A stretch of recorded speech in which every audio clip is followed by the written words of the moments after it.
Now, I don't want to go all Building 7 on you or anything like that, but I'd like to talk to you about some concepts regarding plausible deniability and how to possibly achieve plausible deniability under ideal circumstances, which would involve cash-rich funding to maintain compartmentalization. Say, hypothetically speaking, if you wanted to engage in criminal activities or clandestine activities or covert operations or what a kind of cool-sounding label our intelligence community likes to use and not get caught, all it would take is a little bit of patience and a whole lot of money. This is what you could do. You could do it right here in the United States online, but the best way, which could prove a little costly but well worth the expense, would be to travel internationally yourself and do the legwork to establish legal corporate paperwork and international bank accounts. First step is actually the most important step because it could be the very vehicle of which all roads begin end to end. You can start by getting your ass down to Costa Rica to establish an SRL, Sociedad de Responsabilidad Limitada, or an SA, Sociedad Anónima. The first of three, actually, which is an offshore corporation that provides for no disclosure of beneficial ownership, but it works a little differently from a typical company in the sense that the one who holds the actual articles of incorporation owns the company and it rests there.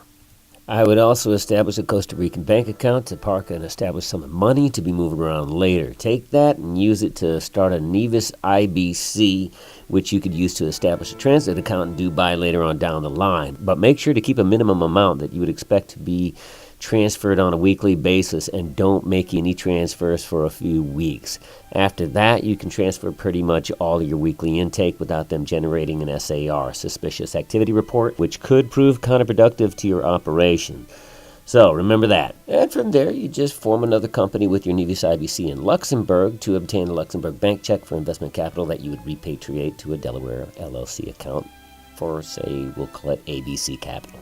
Alright, so now that we've got your first corporate structure set up, we need to set up your second corporate structure. And what you would be doing now is you would file your second SA in Vanuatu to form an REIT, Real Estate Investment Trust, or a holding company in Hong Kong or some other faraway offshore jurisdiction, preferably outside of the predictably typical Caribbean and Latin American offshore banking and corporate shell company jurisdictions with which you would use to purchase office, commercial, creative, and industrial properties.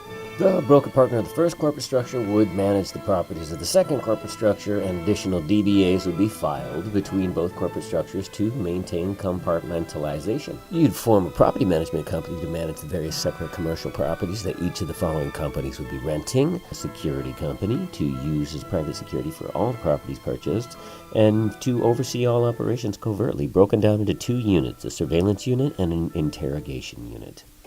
A multimedia production company to obfuscate or counter media reports with misinformation or counter-reporting. And of course, you'd need a logistics company for transport of equipment, personnel, and cleanup operations. And lastly, which I really should have said first, is you would need a consultancy company. Now, this would be the company that would be acting as an intermediary for all commercial real estate rentals and each compartmentalized company, including all purchases of equipment, hiring of personnel, records to manage the burn bag itemization for final disposal after the dissolution of all companies, and for the termination of all operations. And that finally leaves us with that third SA, which was formed so that we could create a Malta holding company to purchase all of said 5 companies for $1 apiece, before finally dissolving each company, corporation, and burning all SA and SRL documentation. Now, this process, of course, can be repeated over and over for numerous operations until your designated burn bag bug out, but for purposes of this particular YouTube yakety-yak,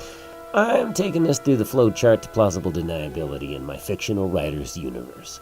So say, for instance, you wanted to perpetrate a false flag terror attack a la Operation Gladio style. This is how it could be done.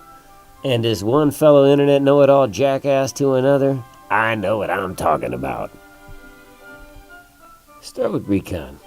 You got a security company there. Hire some local, misguided, well-intentioned, patriotic zealots with a lot of New World Order posts online. If they've been diagnosed with PTSD, all the better. Have him take pictures, prepare schematics, provide security details, and his job is pretty much done, but make sure to fire him under dubious circumstances.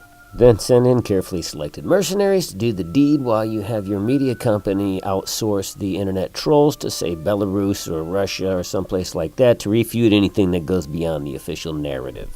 Then your VA documented disturbed zealot can easily be scapegoated, and once he's been removed, it all becomes merely internet speculation and conspiracy theory, a la Alex Jones. As a writer of fiction myself, I admit that some of the material laid forth here is somewhat dated. However, as a student of the PT lifestyle, which I learned from the out-of-print classic PT, The Perpetual Traveler by Dr. W.G. Hill, and PT2, both of which were fascinating books on establishing and maintaining privacy, I would strongly recommend them both.